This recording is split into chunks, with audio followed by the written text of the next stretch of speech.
So a couple of years ago, I put up a little kind of behind-the-scenes tutorial video explaining how I dealt with the transparency issue caused by a sweater that has a bit of light blue detailing on it.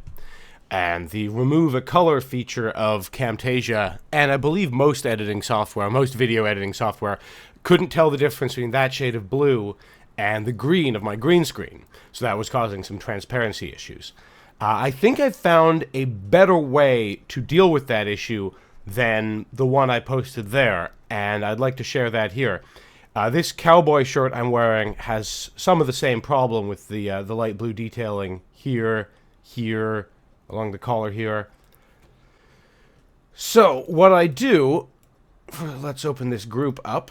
So within that group I've got two layers, one of which is also a group. So this is the main layer. If I turn off remove a color, there's the green. So this is what it would look like without these extra layers. Just see that on its own. Just you can see the field behind me right through my shirt. That ain't right. But inside of this layer, what I had done before is I had created an alternate layer with really high saturation, so it would be able to tell the green from the blue a little better. And I'm doing something similar here, but one thing I've noticed is you don't need to export it as a separate file. You can just create a group. So within this group, I've cranked the saturation all the way up. And then I go back outside the group. It starts from there with the saturation really high.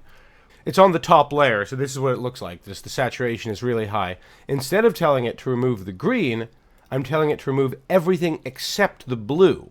And I'm putting it on top of the main layer. So how I do that is I pick the eyedropper tool to set the color, and I pick this shade of blue, and I make sure invert is checked. Because if you don't check invert, it will simply take away the blue. And then I've got the green. There's still a bit of the blue left over from the other layer. That's fine. But I want to invert it so the blue shows up.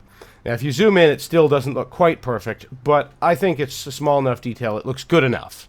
And it looks pretty good.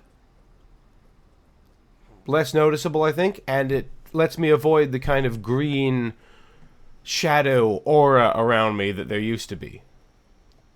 So I think that's an improvement. So this is what it looks like on its own, just these little blue details. And then I line it up just right. And then after that's done, I put down a third layer behind me, and you can see what that does when I remove it. So that just provides an extra layer of shadow.